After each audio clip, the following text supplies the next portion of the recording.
Hello, my front-end friends, and welcome to my podcast, General Musings. My name is Kevin, and in this podcast, I talk about whatever is front of mind for me in any given week, usually in some way that's related to front-end development, and today I'm really excited to have a guest join me.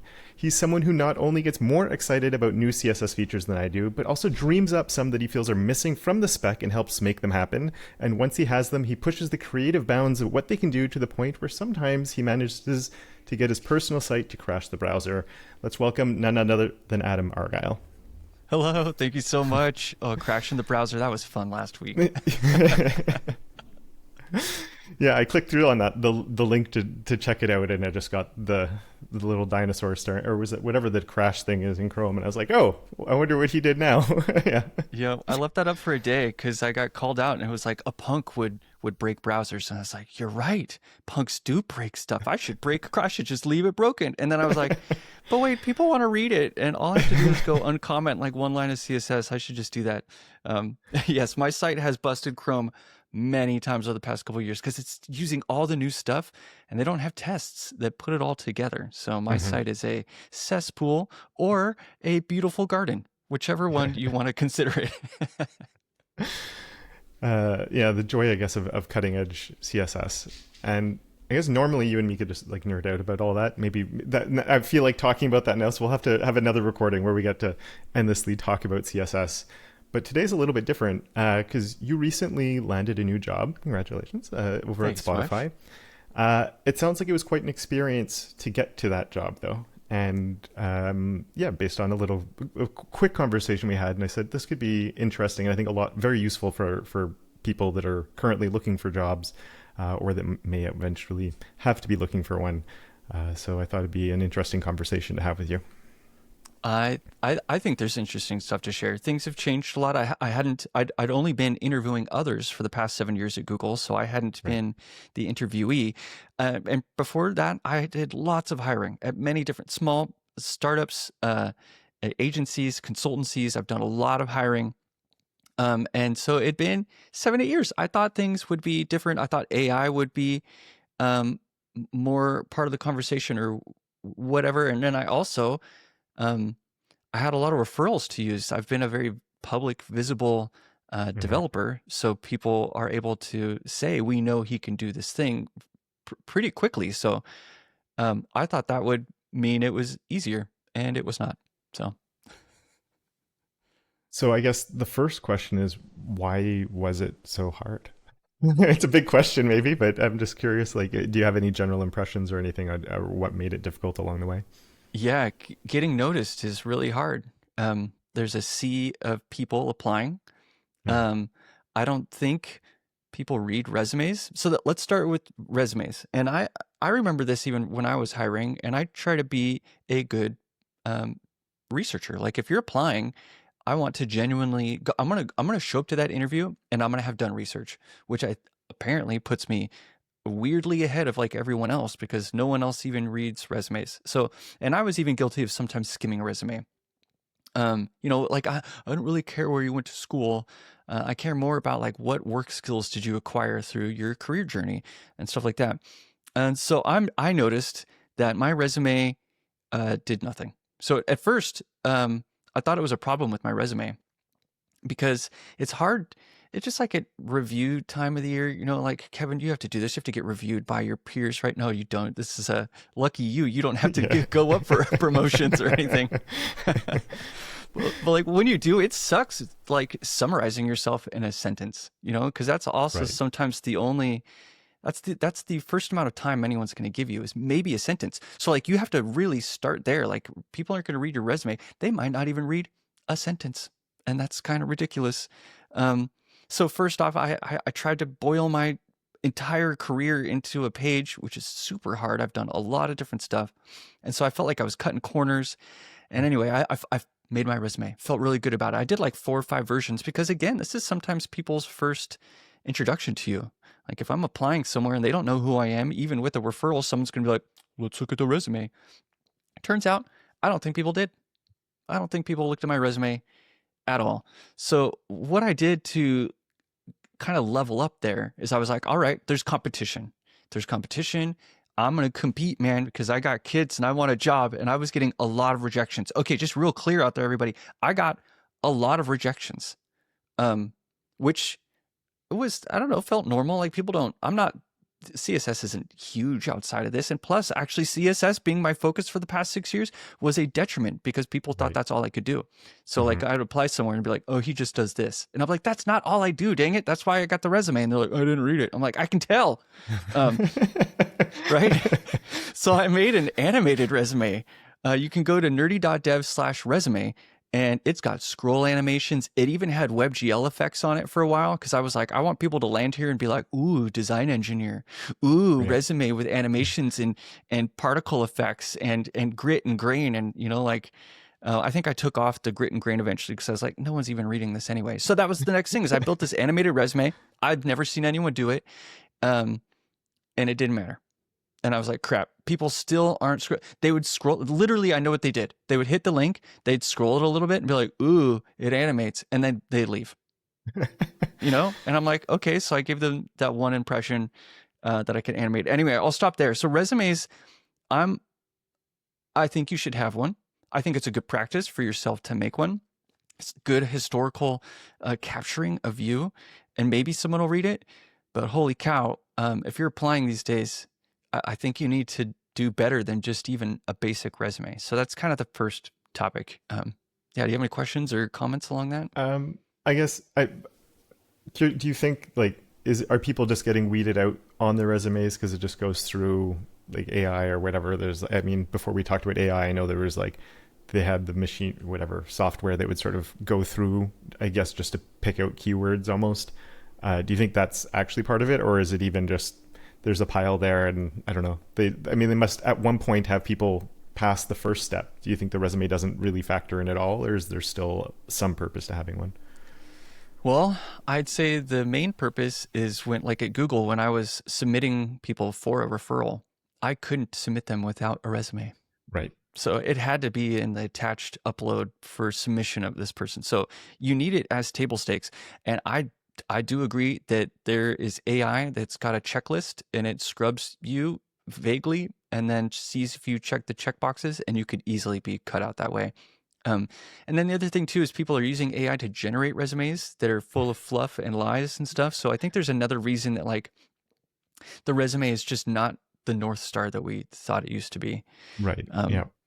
So yeah, I do think I got weeded out, but I can't verify any of those scenarios that like, hey, an AI cut me out, but we'll get into later. But just it's so funny that you said, do you think the AI did that and had checkboxes essentially?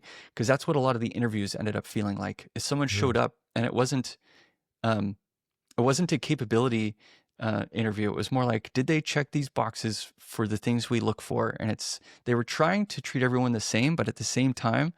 Anyway, we'll get there. So yeah, the concept of like checklists for evaluating someone is part of the big detriment of what's happening right now. So cool. That was a great question. So what I do now that my animated resume still isn't getting me attention and I'm still getting rejected from jobs that I could totally kick ass at, I was like, what do people do now when they want to understand something quickly? They watch a video. And so I was like, all right, I'm going to go make a sizzle video. I called it Sizzle Rizzle. So you can go to nerdy.dev/sizzle-rizzle. Anyway, there's a video there that's 3 minutes long. It's to music. I spent a good amount of time capturing all of the stuff that I wanted someone to hire me for. And this is the main tip I want to send everyone, right? This worked phenomenally well because it took people 5 seconds to maybe 15 seconds to be like, okay, that's a lot of really cool animation. We don't have anyone on our team like that. Bring that person in. That was it. It's literally, they decide, and you could send this to higher ups. They didn't have to download your resume and open it up. They didn't have to go to anything but like hit this URL. So I put that on my site. And then I syndicated it to Blue Sky, Mastodon, LinkedIn, and Twitter to get engagement on it. And then I started pounding it on LinkedIn.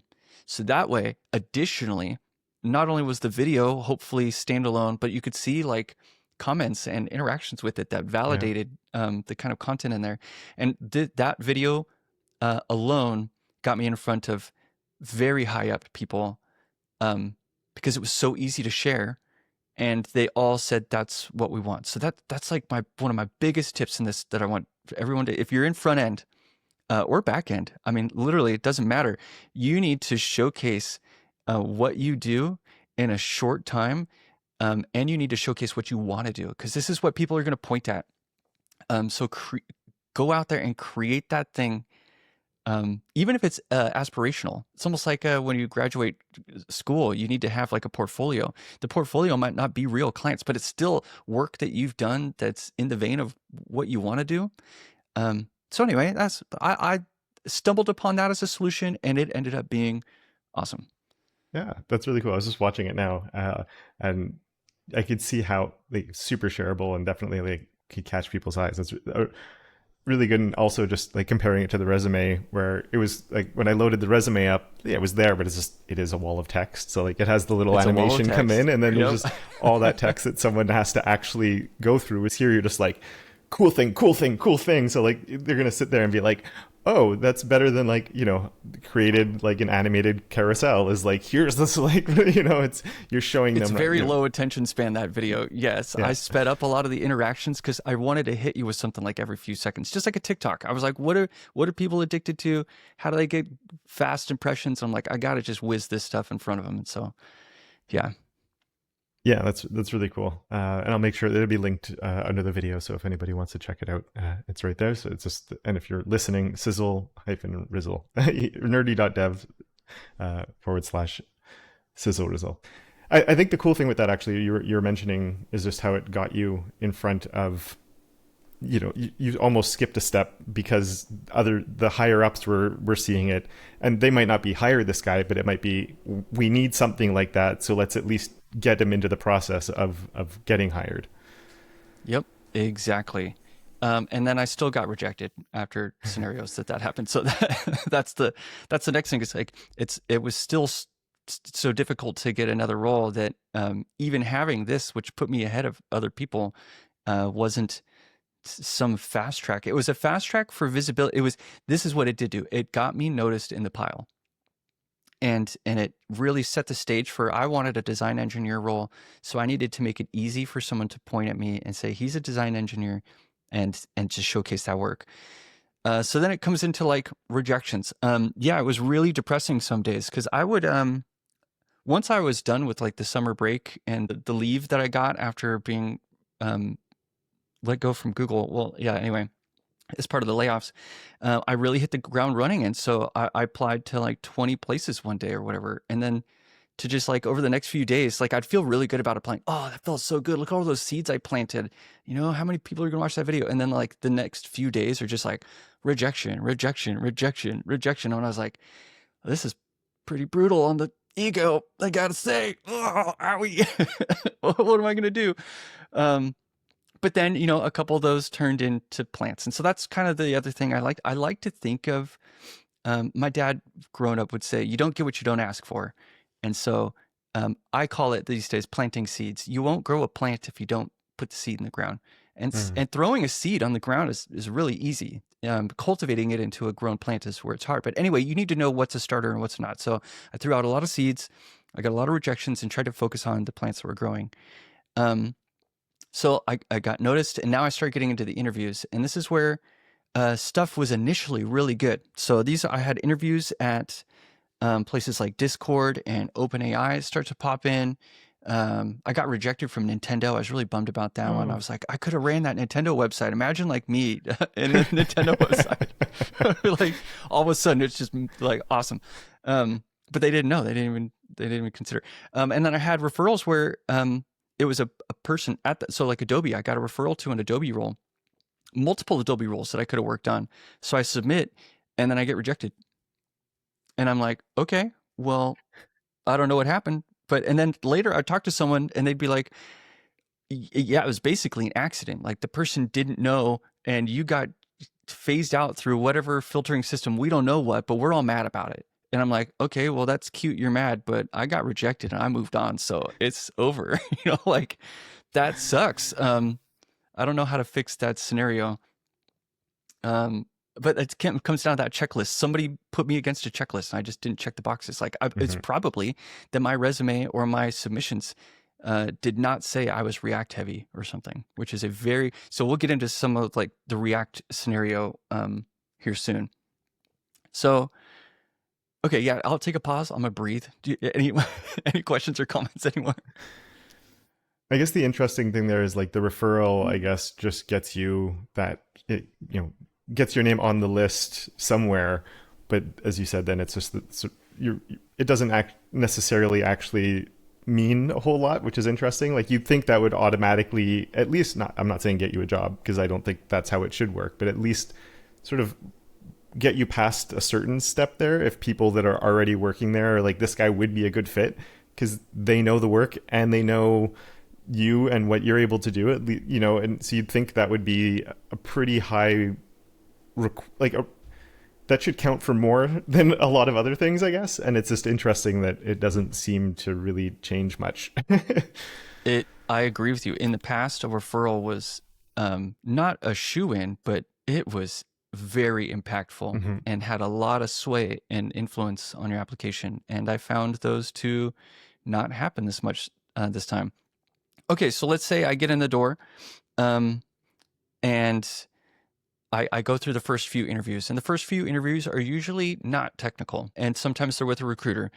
And I remember a specific conversation with the recruiter. They were like, we've been interviewing for this role a lot of times, and you are just checking all the boxes. They wanted someone to bring in UI polish, internationalization, accessibility, and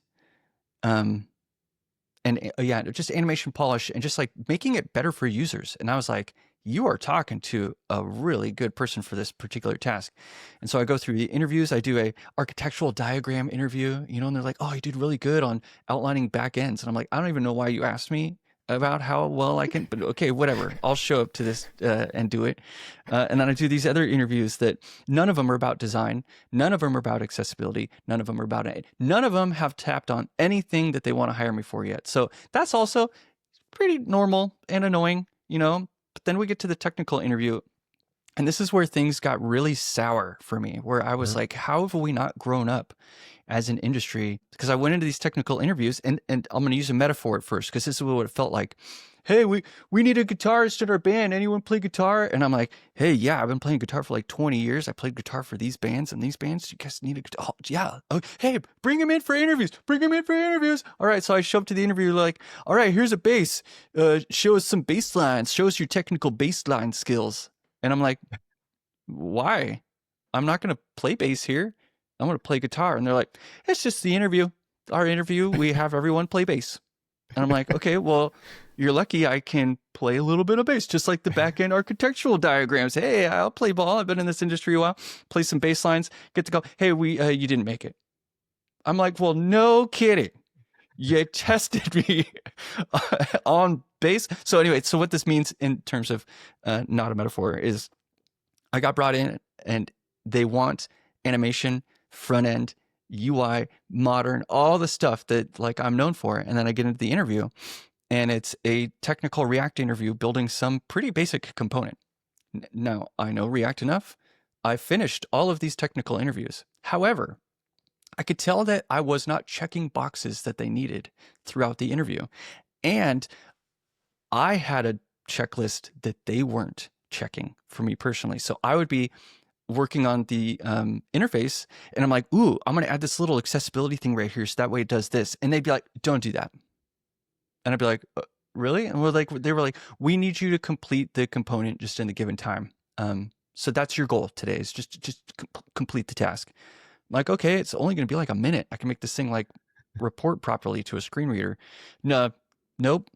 Oh, and so on my little checklist, I'm like, that's weird, and I hate that. So I'm just gonna go ahead. Yeah. And then like later, I'd be like, how about I animate this thing? It's great. React rendered it. Whoop-de-doo. That's what it does.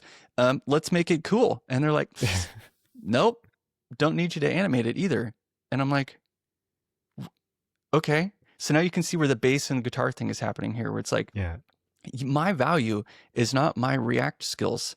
And so it turned out a lot of these interviews were basically testing new grads for their memorization of hooks. And Hmm. I don't have all the hooks memorized. I know Claude and ChatGPT have all the hooks memorized. I don't give a rip about it. Plus, hooks aren't my bag. I'm here to add the desirable part of this, not some optimized React. You have probably 50 of those already. You don't need more. I'm Hmm. here because you need someone like me. Anyway, um, and so it got so old. I had so many of these scenarios happen, and I'd always complete the task that I called him out one time, and it was at OpenAI because I really liked the person that brought me in. I had 3 referrals to an OpenAI role, and I get in there, and I do well on everything until it comes to the technical interview.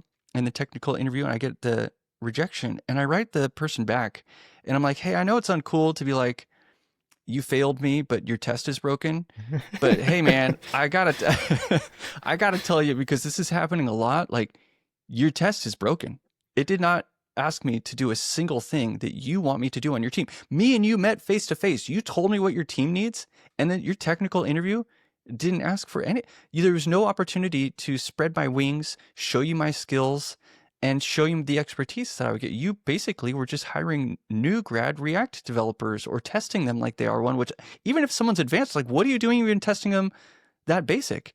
It was Right. really broken. And he goes, oh, we've heard that before. And you're right. Let's bring you back in. Let's get you back. So OpenAI was like, let's bring you back in. We see what we did wrong. Next week, show up, interview, but it'll be different. So I show up to the interview, and it's the same interview, man. It's a different person and like a different component. So instead of a toast notification system, what did I build this time? Who cares? Who cares? It was something equally where I wanted to add accessibility. They didn't care. Wanted to add they didn't care. All the things that I was supposed to be brought into didn't get tested, and I didn't excel at what they were testing, which was irrelevant to the role. And it was just shenanigans. And the funniest one to me was when the recruiter rejected me, and we were talking about it, and she's like, yeah, we're having a really hard time filling this role. And I'm like, no kidding. I can't imagine a single reason why you're not hiring anybody for this role. Maybe it's the mismatch of expectations and the technical test. Anyway, I'm going to pause there, but it's so weird.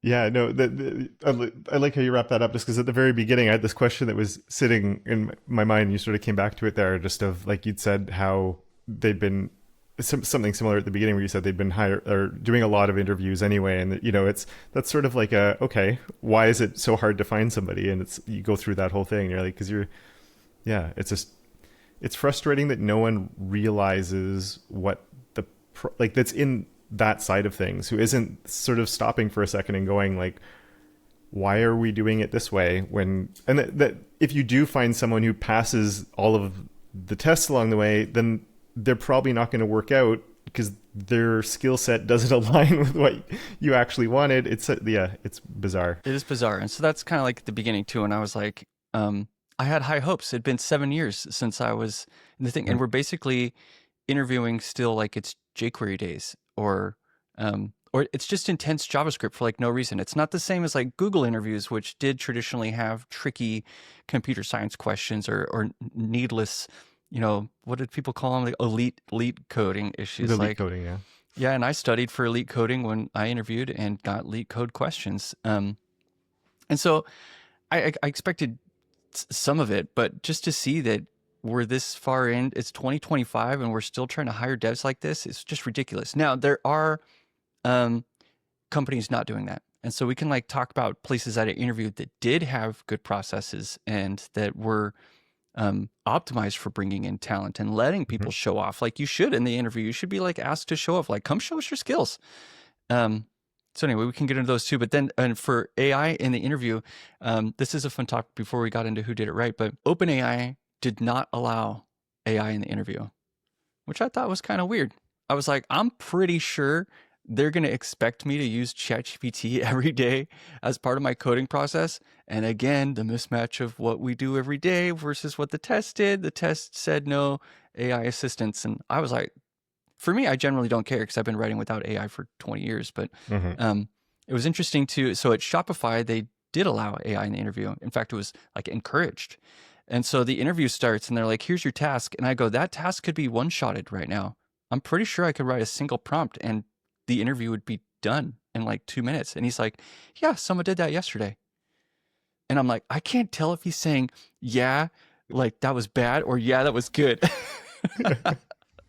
So I was in my head, I'm like, well, I'm going to demonstrate how I interact with AI, which is I like to pseudocode and then take my pseudocode and find where I want to just write it and find where I want its assistance, because I don't like one-shotting things. I do like making plans, and I like guiding. So I like guiding an assistant. That's fine.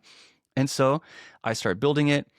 And I have one other thing to tell you that was happening bad. You know, when I was talking about accessibility and animation, they didn't want it. There was a really negative comment that I'll tell you here in a bit. But so I'm going through the AI interview, and I hadn't used it yet. We're like 30 minutes in. I hadn't used AI at all. And then finally got to this one part where I'm like, ooh, this is matrix math. Ooh, I need to figure out an n number of possibilities within inside of a multi-dimensional array. I was like, ooh, big brain time. And I was like, oh, or AI time. And I was like, hey, AI, blah, blah, blah. And it knocked it out instantly, because it's just a known solution. Like what I was doing was not special. It was classic. So anyway, boom, nails that thing. I do the rest of it. And like, I'm done early. I showed my skills. I added accessibility. I added animation. I used AI. It felt like to me, that was the interview I would like to see as an interviewer. And then I did move through at Shopify. So I found that AI, and they were the only ones that allowed AI in the interview. So even though I'm sure all these companies like want you to 10x yourself, but you can't 10x yourself in the interview, you need to 1/10 yourself and play bass, I guess. Okay, and then let me recap the negative thing that I remembered. I did one interview where it was optional, vanilla JavaScript or React. Dude, it was a trick question. They wanted React, right? So of course I picked vanilla though. I picked vanilla because I'm naive and I'm just like, I'm going to show my skills. I know a bunch of browser APIs. And so I do. One of the things I do is I use a field set and I put all my inputs inside of a form. And then I get all the data off of it with the form data call. I'm like, all right, let me just get all the data out of this form. And they go, I didn't know that I didn't know that existed. And I was like, oh yeah, it's just an API. So then the rest of it goes on, and I continue to use things like at starting style, view transitions in one scenario, and something else. And the conversation drastically turns to them going, I didn't know that existed. But it was this like looking down their nose, like, that's a really lame API. Like, I can't believe you're spending your time learning this stuff. Like, I've never seen it before. We're successful here. But this is just weird. And so I was like, it turned into them saying, I've never heard that before, but it turned into a phrase of, you're a dork kind of thing. And I was like, wow, this is so really snobby interview is turning into like, I'm just up here floundering and you're judging the crap out of me. So I feel like some of this is like going to be really relatable for front-end developers who have CSS expertise. Maybe you're the front of the front or the back of the front. Whether you write JavaScript or not, I think finding your way to spread your wings and show your skills in today's interviewing scenarios is very difficult. And employers need to change, because I think that one of the harder things to do right now is have a beautiful UI. You can vomit a prototype out really quick, but polishing it is really tough. You need people who come in with the craft and the polish. And so I'm worried that not only is it decommoditized or whatever, we've got tools that kind of claim to do the role, but our interview processes are also weeding us out. So I worry for all y'all out there, and I hope that by hearing some of these things, you can find a way to get at the table and maybe push back. I think we should be pushing back. I shouldn't have been so scared to tell some of those other interviewers that this was a dumb interview. That might have actually got me the job. You know, hey, that interview was broken. This is what you should have done. I'll write it for you so all your subsequent ones are good. They're like, hire him. He's fixing our problems, you know? So anyway, I'll pause there real quick too. Other than it just being, it's a little bit depressing, I guess, in a way of. It's depressing. Yeah.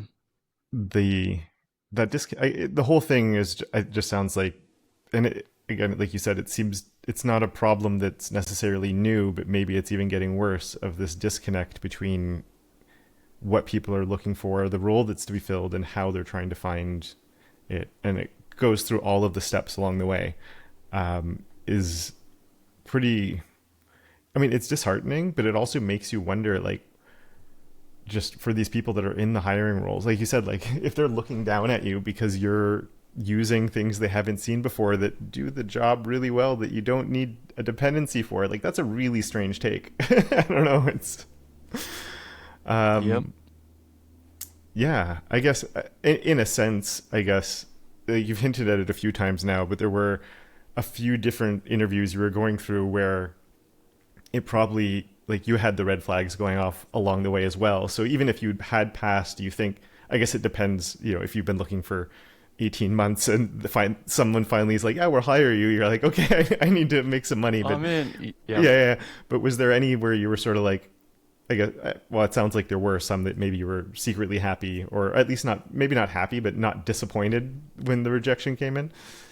Yep. And I didn't know it at the time. You know, I really wanted the role. And so then to get the rejection, I was really sad. But then to reflect on the interview and just the whole scenario.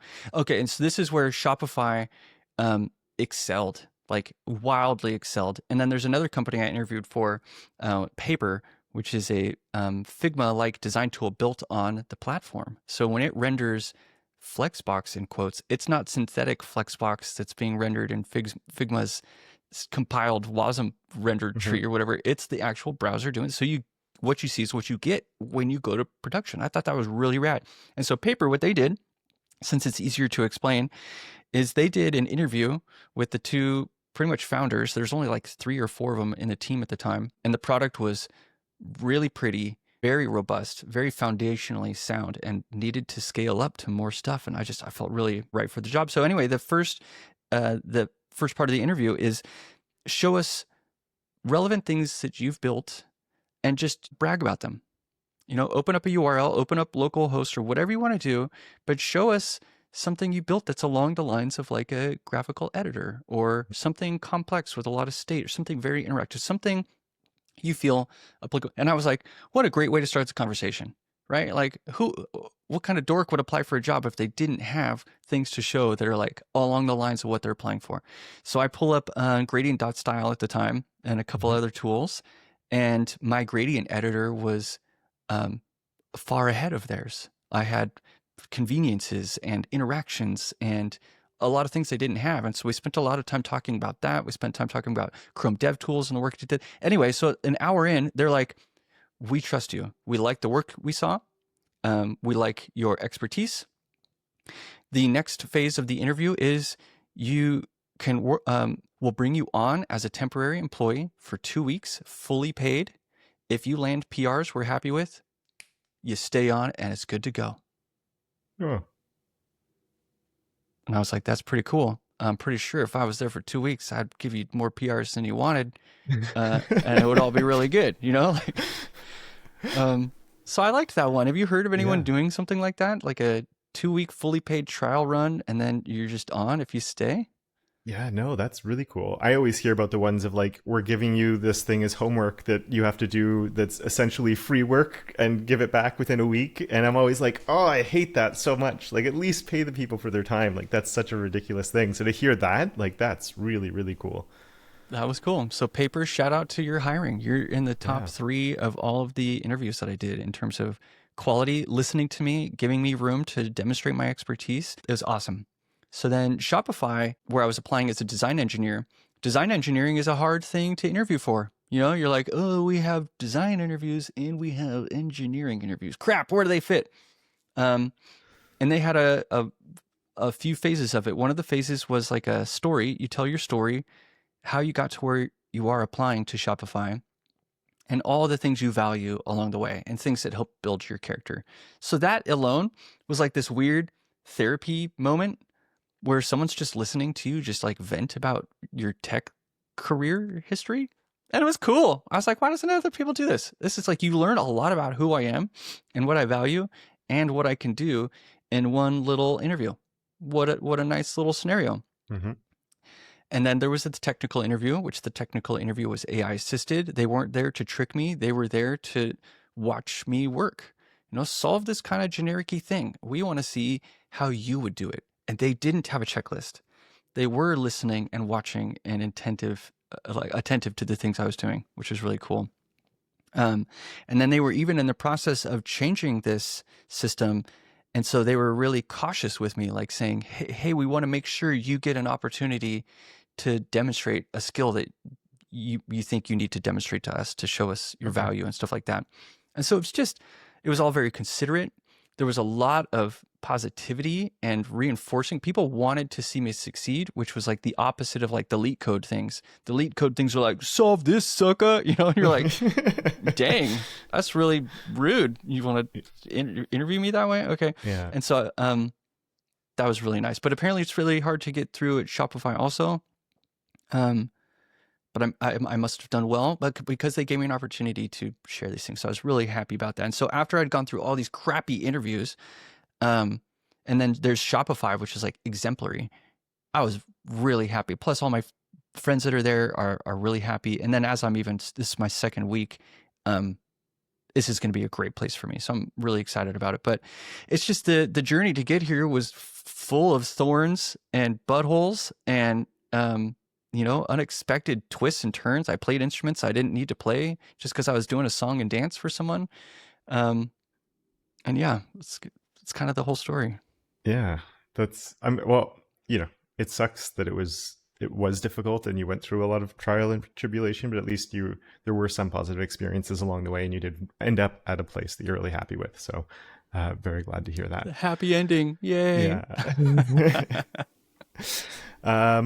I'm going to add, or I don't know, was there anything else along the way? I know you'd sort of had some notes that you wanted to get through. Was there anything else that...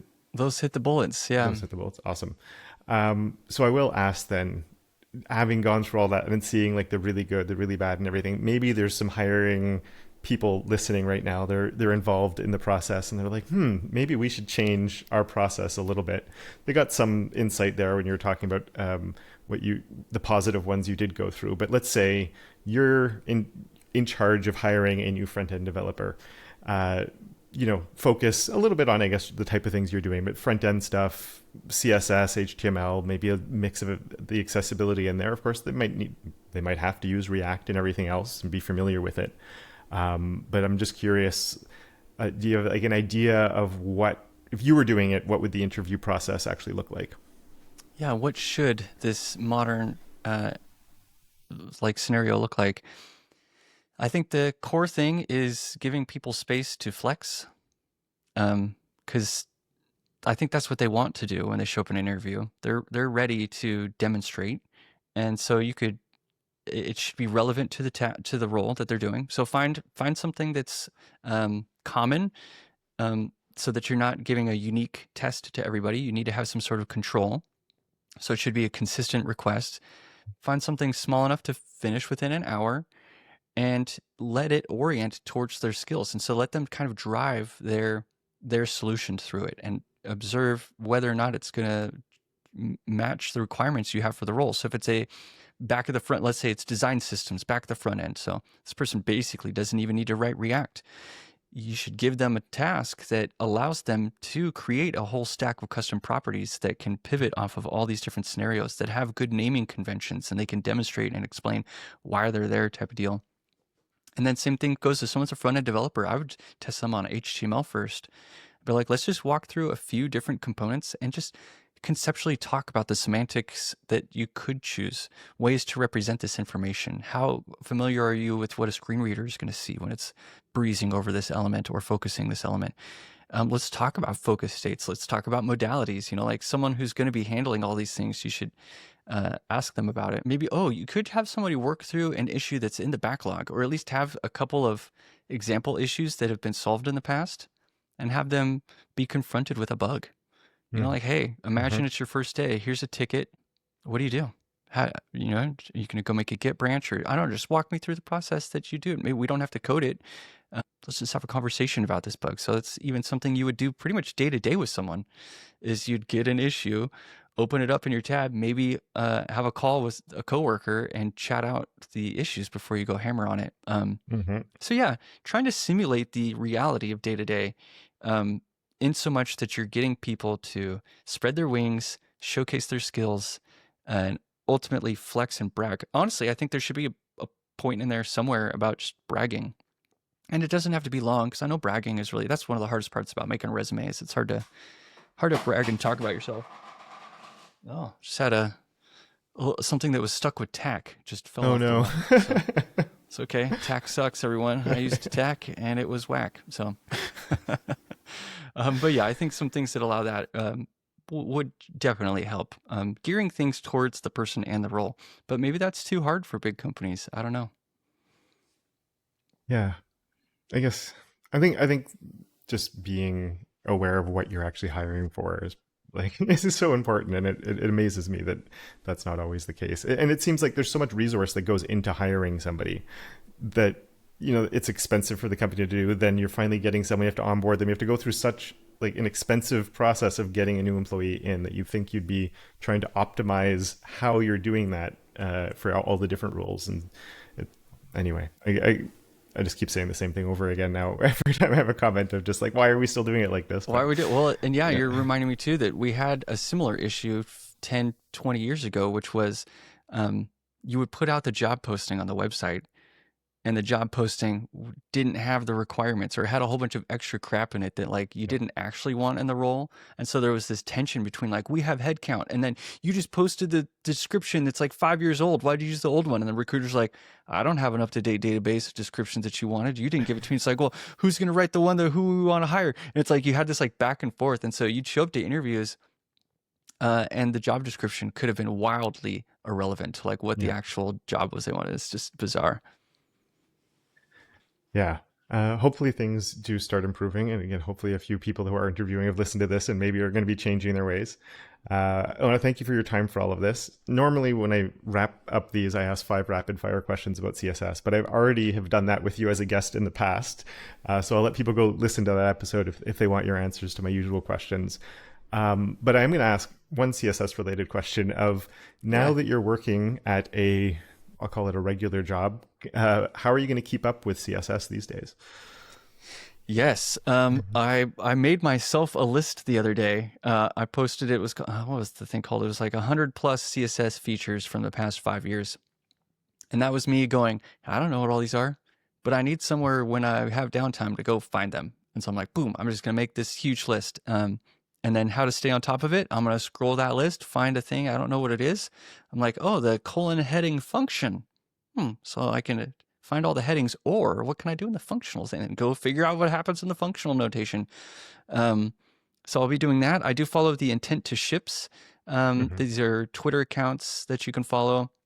And then the other thing that this is something very Adam centric to do, so I don't necessarily suggest everybody does this, but I made a new chromium.org account in the buganizers, like for the bug tracking, and went and found all sorts of CSS features that I want and starred them so that I'll get notifications whenever work starts to happen on them. So I think the intent to ship things are really good. You can also go to Baseline. They produce an RSS feed. They also have lists. So if you want to see what's baseline and not what's just kind of coming out in CSS, you can go there. Those would be my suggestions. Awesome. Yeah, I wish I remembered about your site that you did, because I had seen it. I was out the other day, and I was talking with someone who's like heavily involved in web but not front end at all, like more of a back end guy, and he was out of it for a while too. And people like that have always dabbled a little in CSS, but I think they hadn't touched it at least in 10 years or something. And then he's like, so what's new in CSS? And I was just like, oh my God, where do I begin? And I was just like, and then I start talking about it, like a few little things, but I'm like, I don't remember everything. But then as you talk about one thing, you remember about another and to another. And they were just like, I'm like, I have to stop now, but this list keeps going. So it would have been nice just to check out Adam's blog post. It's all there. Yeah, I made it to answer that question too. And then I just gave a talk at Cascadia JS. It's literally called like, help, I haven't been paying attention to CSS and I don't even know what's going on, and so it's a 25 features in 25 minutes. Like here's a TikTok-y style thing that helps you get caught up. But yeah, Awesome. So there's a lot. Yeah. Anyway, I want to say thank you so much for joining me. It was a blast chatting as usual. These days, where can people follow you? Yeah, nerdy.dev. I have an RSS feed. Find me on Blue Sky. Find me on Mastodon. Find me on GitHub. Yeah, those are good sources right there. Awesome. And yeah, every link and every other thing that we've mentioned along the way will be in the show notes. And I just want to thank everybody for listening. And until next time, don't forget to, oh, I screwed it up. Make this corner, I'm not going to steal your phrase. You can do it if you want. Make your corner of the internet just a little bit radder. Wait, a little bit more awesome. There Crap. you go. Yeah, okay. Good enough. Yeah,